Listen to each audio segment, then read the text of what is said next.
right, all right. Howdy, everybody. Welcome. So, what I've got here today that I'd like to talk about is this Magnecord PT-6J. It's a rad amp. It's originally a recording amplifier, so this would sit right with a reel-to-reel recorder.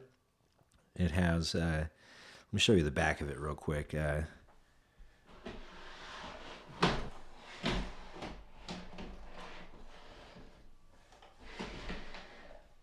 Right. So we've got the microphone input.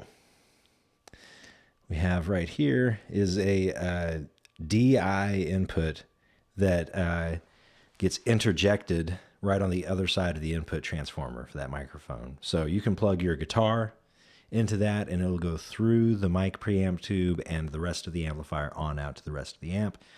The bridge input skips the microphone preamp tube, the 5879, and goes straight to the tube that comes after the volume control. So this gets injected right on top of the volume control. And here in the back, we've got speaker hookups and line hookups and the original plug for the recorder output. Fuse and AC plug right there. This whole chassis slides out of this case, and it's got a back and a front with a handle, which is super cool. All right. So now let's talk about the features and what this thing is and what it does, right? So it is a microphone preamp, and it has a power amp section as well.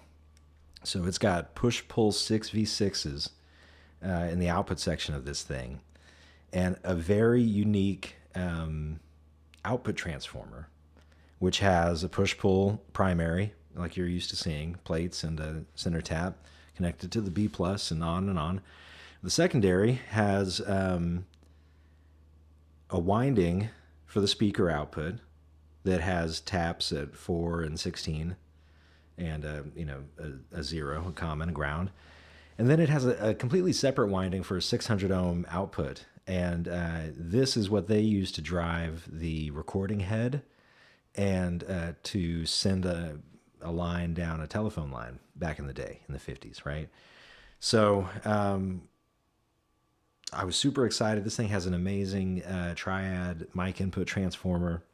It's got the 600 ohm output, but after I restored it, and basically that process was, I went through and replaced all of the filter caps. They needed to go, the bypass caps needed to go, and about 80 to 90% of the resistors needed to go in this thing. It was that old and they were that out of spec. But I started by just building the circuit like it originally was. And then I tried to use the 600 ohm output to run into my modern recording equipment, and the signal was just, it was too much. It was way too much, right? You couldn't even have it barely cracked on the gain before you would be clipping your converters, or just even more signal than you could deal with the compressors. So I set that aside for a minute. I used it as a guitar amp. It has a really cool feature. These buttons right here, I'm going to demonstrate it with the meter. It's a little push button. If you pull it out, it disengages the VU meter.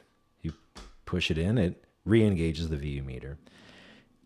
The same type of button is over here for speaker, a little built-in like 4-inch speaker that sounds pretty good, for what it is. It sounds surprisingly good, but the monitor output is basically just the 4 ohm speaker tap, and you can plug into an external cab, and it sounds incredible. It sounds like a push-pull 6v6 tube amp, deluxe, Tweed Deluxe, something like that, right? So anyway, I then went back to the old books, the Auto Encyclopedia and my electrical engineering books, and I worked out an attenuation pad to put on the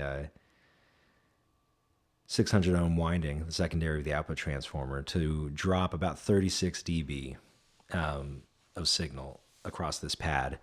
And I made sure, because, like I said, this is a push-pull 6v6 amp. It can probably put out about 10 watts. I made sure to use high wattage resistors for at least the side of that attenuation pad that was going to be interacting with the output transformer, so that if it turns out that we are running it as I have it now with the speaker unplugged, no speaker plugged into this tube amp, I could be proven wrong, but I've been using it for a couple weeks now after I've put that attenuation pad, and it sounds pretty good. It works really well. My goal there was I want to load the output transformer on the 600 ohm tap no matter what, right? So that output pad, the 36 dB pad that I used, will load the secondary of the output transformer and will knock off about 36 dB of signal, so that I can actually use that signal on the output. What you're hearing right now is going into my interface. The interface is not gaining it up at all. I am also actually running it through the RNC really nice compressor just to make sure that it doesn't go, over the top. So I'm not clipping my converters, like I said. But right now it's barely kissing, the RNC. If I were to bring that level up a little bit more, ba ba ba, ba ba ba ba ba ba da ba. You can hear my girlfriend in the office in the other room. So the mic sounds great. The mic preamp sounds great. If I were to push this in, you'd hear the feedback because my mic is a little too close to that speaker. But I've used this as a guitar combo. Just carry it around, plug my guitar into it, and jam, and it sounds phenomenal. I love it. So anyway, bop, bop, bop, bop. One more thing I want to talk about. This knob. You can see it says record, listen, amplifier. This was the original functionality of the amp, that you could record something, you could play it back, or you could just use it as a standalone amplifier. And so since I made peace with the electronics gods, I decided I was not going to use it with an original tape transport, and I could repurpose this switch. And so the most useful thing that I could think of that I will actually use in engineering and recording is a variable high pass filter. So in the far left record position, it's essentially out, and you have the stock circuit with all the bass and everything else that you need. And then as you click it up, the cutoff for the high pass sort of just moves up the frequency spectrum. As it is, it's down near 30 or so, but here we're about to lose some lows. You can hear it in my voice. And then if we kick it up again, we're going to lose even more lows. But for a lot of singers, they don't sing that low. You don't need it. And you can knock it out before it hits your compressor, before it hits whatever else you're going to do. And you can hear how much lows it really shaves off. So that is super cool. I find that really useful.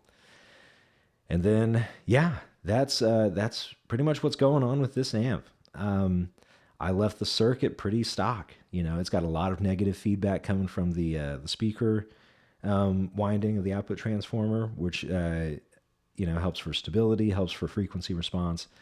So the frequency response of this amp is really good. You can hear, like I said, I'm at a comfortable, we're getting a comfortable level off this thing, and we are at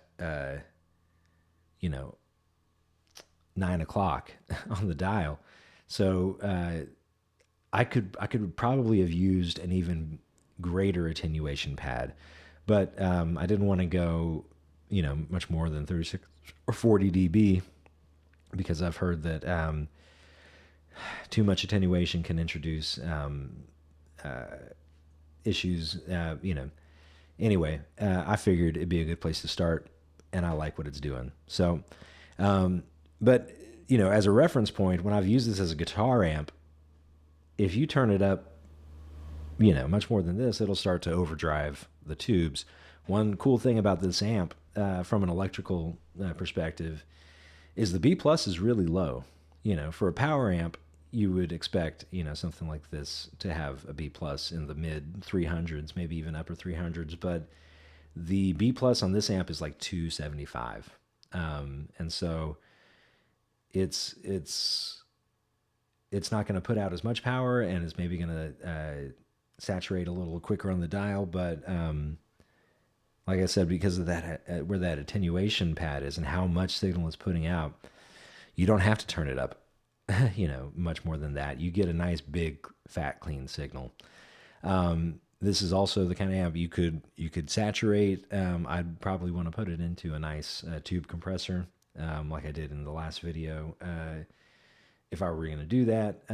But anyway, yeah, I think that's everything that I've done on this. I need to get a nice badge to put on it as well. But this thing is really cool. I'm going to use it in my studio. And I might, if I can get my hands on some more of these, I might do some more, because I'm a fan. I'm a fan of the sound of this, and I'm a fan of the modifications that I made. So, yep, let me know what you think, and hit me up if you need something like this in your studio. It's at Kyle Reed Music on Instagram, and at Kyle's Rad Amplification on Instagram. Thanks a bunch. Later.